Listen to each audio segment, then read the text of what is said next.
Magandang araw sa inyong lahat. Ako po si Doktora Regina Navarro, isang doktora na nakatuon sa pag-aalaga ng ating mga senior citizen. Isang karangalan para sa akin na ibahagi sa inyo ang kaalaman na makakatulong para mapanatili ang inyong kalakasan at kalusugan habang tayo ay nagkakaedad. Ngayon, pag-uusapan natin ang tungkol sa carbohydrates o carbs.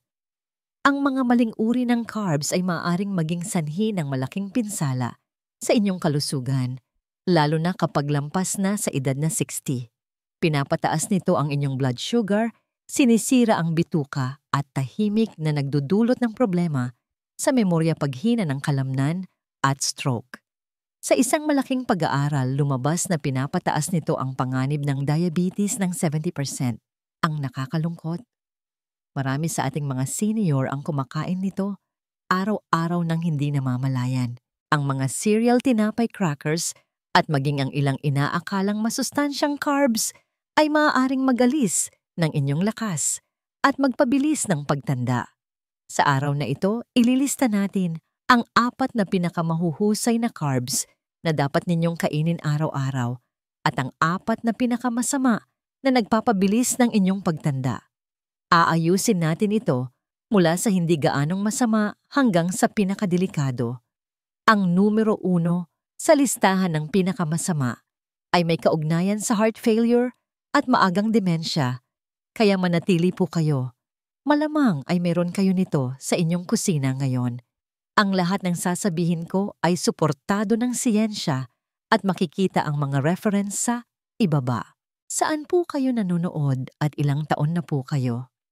Sasagutin po namin ang lahat ng inyong tanong. Unahin natin ang 4 na pinakamahuhusay na carbs para sa inyo. Ang ika-4 na pinakamahusay na carb, green peas gisantes o chicharo. Marami ang nabibigo dito, ngunit ang simpleng gisantes o chicharo ay isang mabisang carb para sa pagpapanatili ng kalamnan para sa mga senior na madalas ay binabaliwala. Ang gisantes ay naglalaman ng resistant starch at soluble fiber na dahan-dahang natutunaw sa tiyan. Dahil dito, napapanatili nitong balanse ang blood sugar at binabawasan ang biglaang pagtaas ng insulin na karaniwan nang nangyayari kapag edad 60 pataas. Pero higit pa sa pagbalanse ng asukal ang nagagawa ng gisantes, tumutulong din ito sa paghilom ng kalamnan. Ito ang hindi alam ng marami. Isa ang gisantes sa iilang gulay na mataas sa carbs na mayaman sa leucine. Ang leucine ay isang uri ng amino acid na nag-uudyok sa paglaki ng kalamnan. Kapag lampas na sa 60 ang katawan ay nasa catabolic state. Ibig sabihin, mas mabilis masira ang inyong mga kalamnan kaysa sa pagbuo nito. Kung walang sapat na leucine mula sa inyong kinakaing carbohydrates, mas bumibilis ang pagkasirang ito. Sa isang pag-aaral noong 22, natuklasan na ang mga senior na kumakain ng berdeng gulay tulad ng gisantes kahit 3 beses lang sa isang linggo ay nakapanatili ng 14% na mas malaking muscle mass sa loob ng 2 taon kumpara sa mga hindi kumakain nito kahit pa hindi sila gaanong nag-iihersisyo. Pinoprotektahan din ng gisantes ang inyong bituka na mahalaga para sa maayos na pagtunaw ng glucose. Mayroon itong phytonutrient na nagpapababa ng pamamaga sa bituka. Kapag namamaga ang inyong bituka, kahit ang mga masusustansyang carbs ay mahirap tunawin. Ito ang dahilan kung bakit ang mga senior na may iritasyon sa bituka o madalas kabagan ay lumalala ang pakiramdam kapag iniiwasan nila ang mga pagkaing mayaman sa fiber tulad ng gisantes. Ang hindi magandang kalusugan ng bituka ay humahadlang sa pagsipsip ng sustansya, kaya kayo ay nakakaramdam ng pagod, pananakit ng katawan at pagiging malilimutin. Para makuha ang pinakamataas na benepisyo, iwasan itong pakuluan hanggang sa malabsa. Mas mainam na steam ito ng bahagya at lagyan ng olive oil at bawang. Sa ganitong paraan, napapanatili ang fiber at phytonutrients nito at mas madaling masisipsip ng katawan. Ang gisantes ay hindi lang basta palamuti sa pagkain. Ang mga napiling anabolic carbs na ito ay tumutulong sa mga nakatatanda na labanan ang pagod, ayusin ang kalamnan at bawasan ang pamamaga. Subukan ninyong ibalik ito sa inyong pagkain 3 beses sa isang linggo at mararamdaman ninyo ang pagkakaiba. Ang ikatlong pinakamahusay na carb steel-cut oats. Hindi lang pang-almusal ang steel-cut oats. Ito ay tagapagtanggol ng metabolismo ng mga nakatatanda. Ang steel-cut oats ay dahan-dahang natutunaw, dahan-dahan ding naglalabas ng glucose at pinapanatiling balanse ang blood sugar sa loob ng maraming oras. Hindi ito tulad ng mga instant o quick cook na oatmeal na nasa pakete.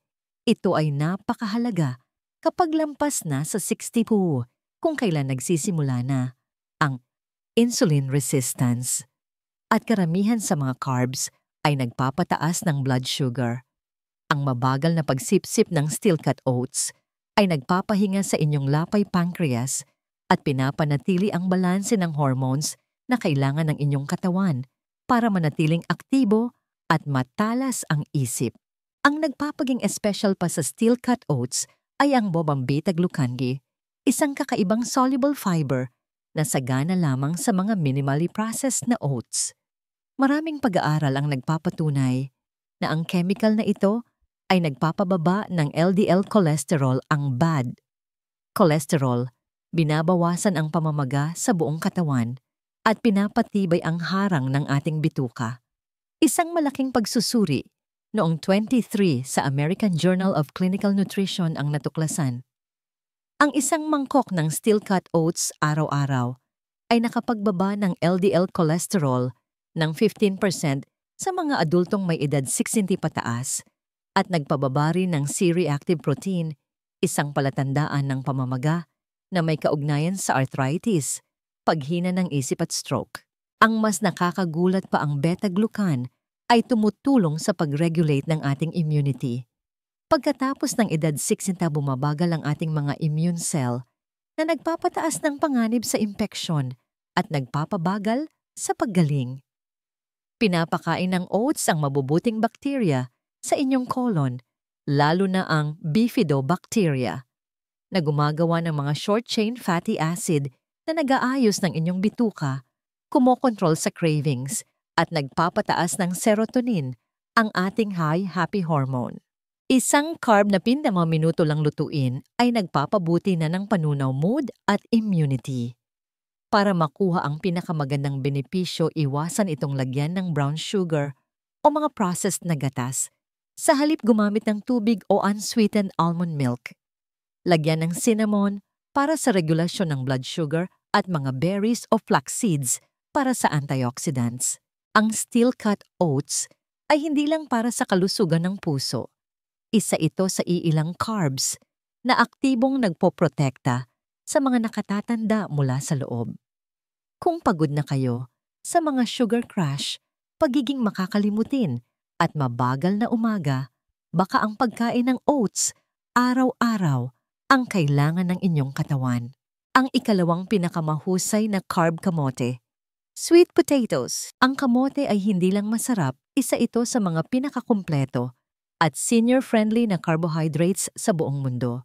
Samantalang ang puting patatas ay nagpapataas ng blood sugar at kaunti lang ang sustansya, ang kamote ay nagbibigay ng slow-burning complex carbohydrates na nagbibigay ng enerhiya sa inyong katawan nang hindi binibigla ang insulin. Ito ay mahalaga kapag lampas na sa 60, kung kailan kahit ang bahagyang pagtaas ng asukal ay maaaring magdulot ng pangmatagalang pagkapagod, panlalabo ng paningin at pagkasira ng mga ugat.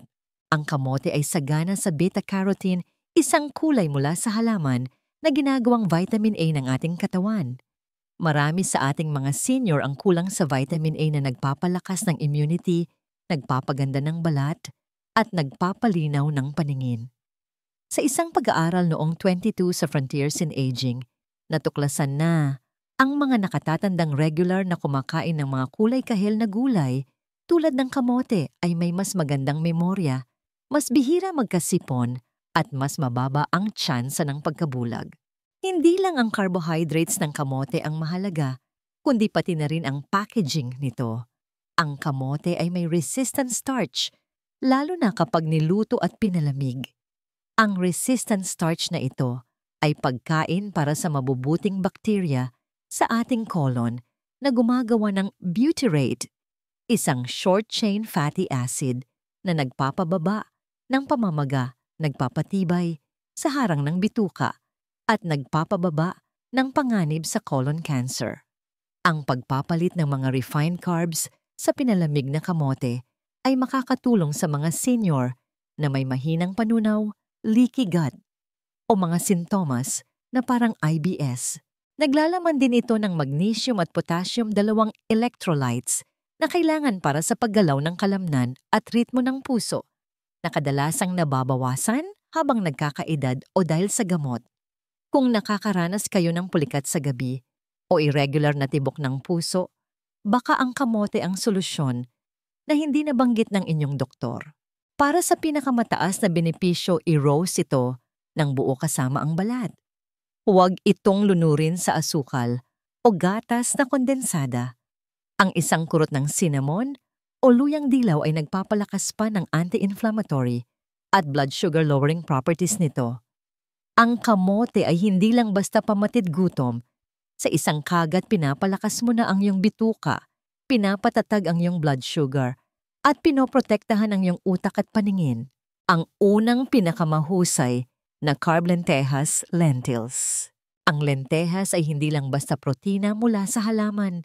Ito ang pinakamahusay na carbohydrate na maaaring kainin ng mga senior araw-araw. Ang pagkaing ito ay naglalaman ng complex, carbohydrates, soluble fiber, at mga mineral na nag-aayos ng mga tumatandang tissue, nagbabalanse ng blood sugar, at nagpapababa ng panganib sa mga malalang sakit ng higit sa 30%. Kabaligtaran ng mga processed carbs na nagdudulot ng pamamaga at energy crash, ang lentehas ay nagbabalanse ng pagtunaw ng glucose at ng inyong mood. Ito ang mga dahilan kung bakit mas mahalaga ito pagkatapos ng edad 60. Ang lentehas ay may mababang glycemic index, kaya't halos hindi nito pinapataas ang blood sugar. Ang pangmatagalang enerhiya ay mahalaga dahil bumabagal ang inyong mitochondria, ang mga pabrika ng enerhiya ng inyong katawan habang kayo ay nagkakaedad. Sa isang pag-aaral ng British Journal of Nutrition noong 21, ipinakita na ang mga nakatatandang kumakain ng lentehas 3 beses sa isang linggo ay may mas mababang fasting glucose, mas magandang cholesterol ratio, at mas mataas na insulin sensitivity kumpara sa mga hindi kumakain nito. Mas mahalaga pa, ang lentehas ay naglalaman ng prebiotic fiber na pagkain para sa ating gut microbiota. Pagkatapos ng edad 60, bumababa ang dami at pagkakaiba-iba ng ating mga good bacteria sa bituka na nauugnay sa mahinang immune system, paghina ng isip at pananakit ng kasukasuan. Ibinabalik ng fiber mula sa lentehas ang balanse ng mga bakterya na ito na gumagawa ng anti-inflammatory na propionate at acetate na nagpoprotekta sa dingding ng bituka. Kapag mas matibay ang harang ng bituka, mas maraming sustansya ang nasisip-sip ng mga senior, mas gumaganda ang kanilang pagdumi, at mas nababawasan ang pakiramdam ng pagiging bloated at pamamaga pagkatapos kumain. Ang lentehas ay nagbibigay din ng iron, folate at magnesium na karaniwang kulang sa mga senior. Ang iron ay nagpapalakas ng red blood cells, ang folate ay nag-aayos ng utak at DNA, at ang magnesium ay nagpaparelax sa nervous system at nagpapatibay ng kalamnan at buto. Ang folate ay napakahalaga para sa mga babaeng lampas 60 para mapanatili ang memorya at kalusugan ng puso. Para mas masarap at mas masustansya, samahan ito ng mga pampalasang anti-inflammatory tulad ng cumin bawang at dahon ng laurel. Mas mahusay ang mga tuyong lentehas kaysa sa mga delata na maraming asin. Ang pulang lentehas ang pinakamabilis maluto, habang ang brown at green ay mas buo. Maaari itong isahog sa sopas ulam at kahit sa mga cold salad. Nagbibigay ito ng pang-araw-araw na carb na hindi kayang ibigay ng puting tinapay. Ngayong nalaman na natin ang 4 na pinakamahuhusay na carbs na nagbibigay lakas, nagpoprotekta sa kalamnan at nagpapatatag ng inyong enerhiya. Pagkatapos ng edad sikta, ilista naman natin ang 4 na pinakamasamang carbs na dapat iwasan ng mga senior. Magsimula tayo sa isang pamilyar na paborito na tahimik na nagpapabilis ng pagtanda ng inyong katawan araw-araw. Ang ika-4 na pinakamasamang carb puting tinapay, white sandwich bread. Ang puting tinapay o sliced bread na puti ay isa sa mga pinakadelikadong pagkain sa dieta ng isang senior. Hindi kailangang matamis para maging masama. Marami sa ating mga senior ang lumaki na kumakain ng puting tinapay para sa almusal tanghalian o kasama ng sopas at ensalada. Ngunit ang modernong pagkain ngayon ay hindi na katulad ng sa ating mga magulang. Ang modernong puting tinapay ay gawa sa bleached at ultra-refined na harina na mas mabilis pang matunaw kaysa sa asukal na nagdudulot ng matinding pagtaas ng glucose sa loob lang ng ilang minuto. Pagkatapos ng edad 60, mas malaki ang epekto ng mga biglaang pagtaas na ito. Isang pag-aaral noong 2000 sa Diabetes Care na sumuri sa mahigit 8,000 katao na may edad 60 pataas ang natuklasan na ang araw-araw na pagkain ng puting tinapay ay nagpataas ng panganib sa type 2 diabetes ng 29% at panganib sa sakit sa puso ng 16%. Bakit? Dahil habang nagkakaedad bumabagal ang ating lapay pancreas, nagiging insulin resistant ang mga cell at mas matagal na nanatiling mataas ang blood sugar.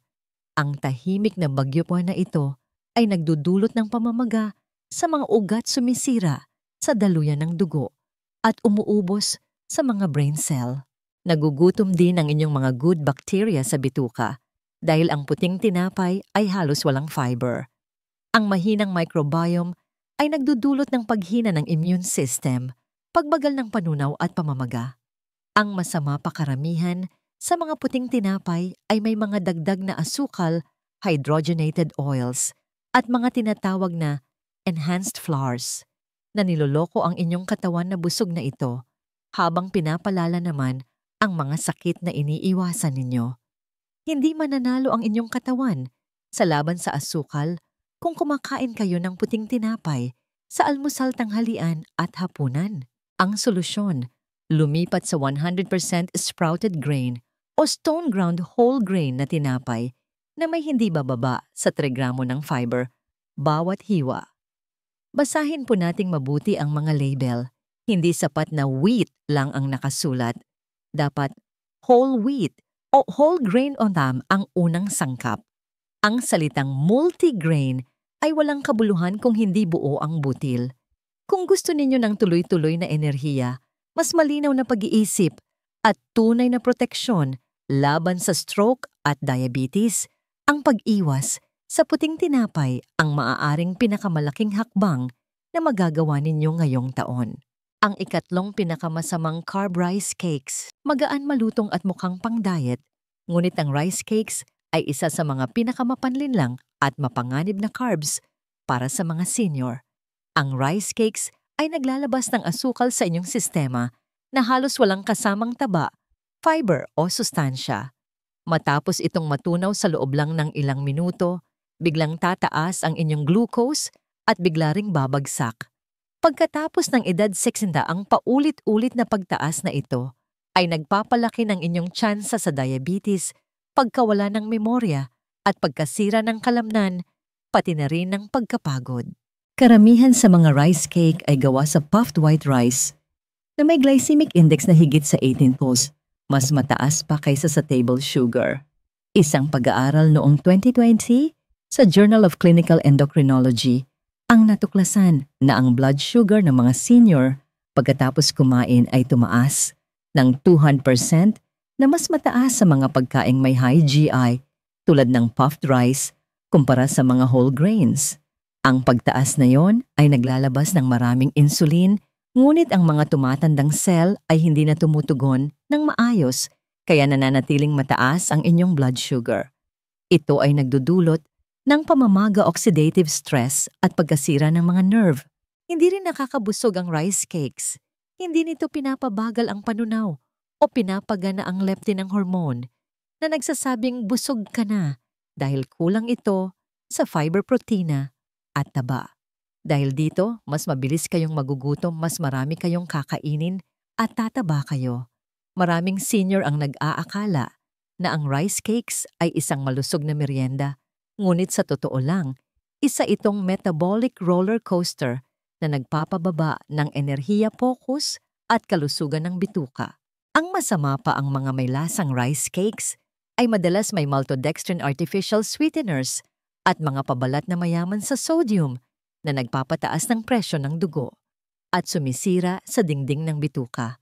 Kahit ang mga plain na rice cakes ay naglalaman ng empty carbohydrates na nagpapakain sa maling uri ng bakterya sa bituka at nagdudulot ng bloating, constipation at pamamaga.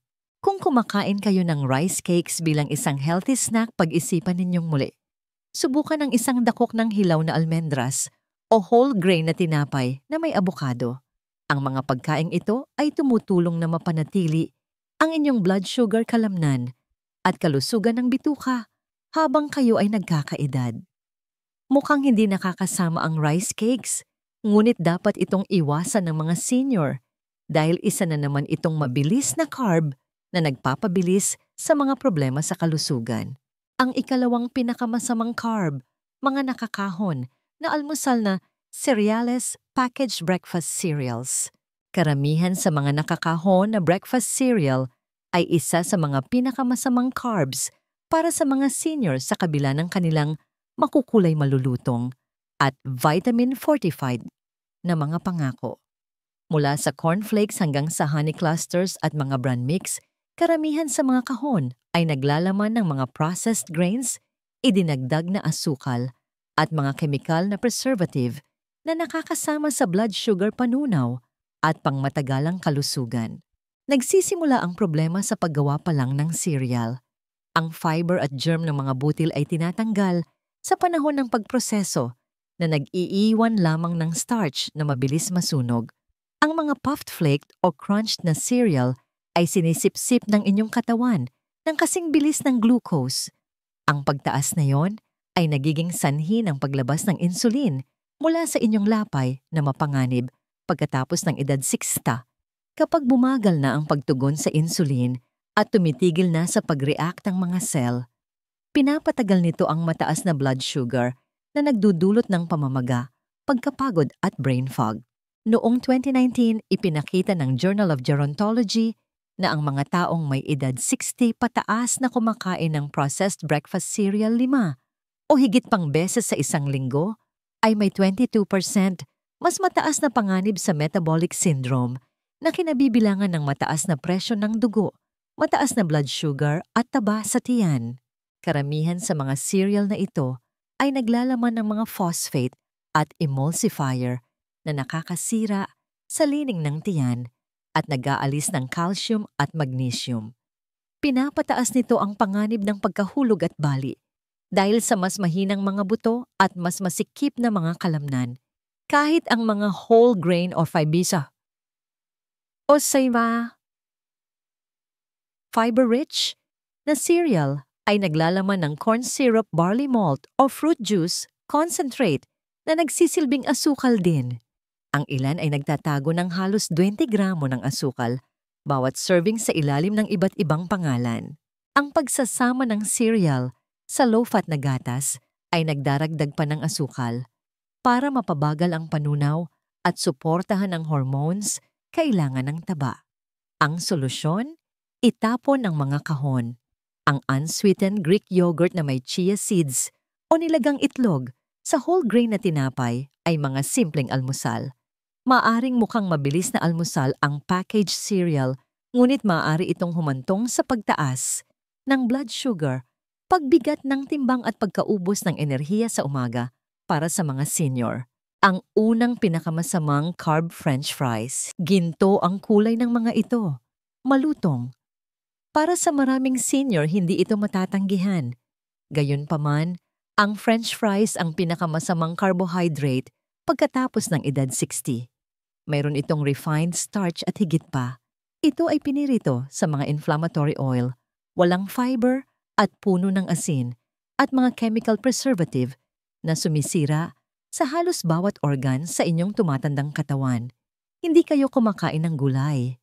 Nilulunok ninyo ang isang bombang pampataas ng blood sugar na binalot sa panganib ng atake sa puso. Ang issue. Ang patatas mismo ay may mataas na glycemic index na mabilis magpataas ng blood sugar. Ngunit ang paghiwa nito ng manipis pagprito sa mga mapanganib na vegetable oil at pagdaragdag ng asin at artipisyal na pampalasa ay sumisira sa metabolismo nito. Ayon sa isang pag-aaral noong 2023 tungkol sa nutrisyon at pagtanda, kahit na may malusog na dieta ang mga senior na kumakain ng pritong patatas, kahit 2 beses lang sa isang linggo, ay may 36% mas mataas na panganib sa stroke at doble ang panganib sa insulin resistance at paninigas ng mga ugat. Pinapatay ng French fries ang mga good bacteria sa bituka. Marami ang niluluto sa mga paulit-ulit na ginamit na mantika na naglalaman ng acrylamide, isang chemical na nagdudulot ng cancer na nabubuo kapag ang mga pagkaing mayaman sa starch ay pinirito sa mataas na temperatura. Ang mga sangkap na ito ay sumisira sa harang ng inyong bituka, nagdudulot ng pamamaga at nililimitahan ang pagsipsip ng B12 magnesium at folate na kailangan ng inyong utak at kalamnan pagkatapos ng edad 60. At ang asin, walang kumakain ng isang piraso lang. Ang isang serving ng fast food o frozen fries ay may higit sa 300 mg ng asin. Ang sobrang asin ay nagpapatigas ng mga ugat, nagpapataas ng presyo ng dugo, at nagpapahirap sa mga bato. Ang dala nitong carb load at pagkapagod ay nagbibigay ng perpektong kombinasyon para sa paghina ng isip pamamaga, ng bukong-bukong at heart failure. Ang emotional na connection natin sa French fries ang nagpapaging mas delikado nito. Ang kaugnayan nito sa pagkain kasama ng barkada burger sandwich o takeout ay ginagawang mas mahirap itong iwasan. Ngunit ang epekto nito sa metabolismo, pag-iisip at sirkulasyon ay malaki. Bawat kagat pagkatapos ng edad 60 ay maaaring magpagaling o magpalaganap ng sakit. Kung gusto ninyo ng patatas, mag-bake na lang ng kamote na hiniwa na parang fries na may olive oil at mga herbs. Ang mga kumakain ng French fries linggo-linggo ay dapat maunawaan na hindi ito isang guilty pleasure.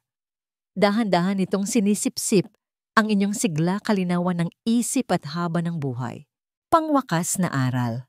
Habang tayo ay nagkakaedad, iba na ang paraan ng pagproseso ng ating katawan sa carbohydrates.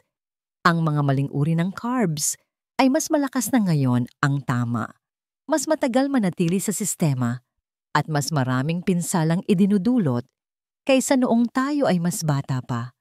Ang mga mabilis matunaw at walang fiber na carbs tulad ng puting tinapay, rice cakes at French fries ay nagpapataas ng blood sugar, nagpapapagod sa ating lapay at nagdudulot ng pamamaga sa buong katawan. Ang pangmatagalang epekto nito ay mas mabagal na pag-iisip, mas mahinang kalamnan, pabago-bagong enerhiya, at mas mataas na panganib sa stroke, diabetes, at maagang pagiging marupok. Ngunit hindi lahat ng carbs ay masama. Ang lentejas, steel-cut oats at kamote ay may slow-burning fuel, mga mineral na nagpapatibay ng kalamnan at mga fiber na nagpapagaling sa bituka na maaaring bumaligtad sa maraming epekto ng pagtanda. Ang mga carbs na ito ay nagbabalanse ng blood sugar, nag-aalaga sa ating good bacteria at nagpapanumbalik sa ating katawan bago pa ito masira. Maari nilang patalasin ang inyong isip, protektahan ang inyong mga kasukasuan at bigyan kayo ng lakas na kailangan ninyo para manatiling independyente. Bawat carb na inyong kinakain ay nagpapabilis o nagpapabagal sa pagtanda.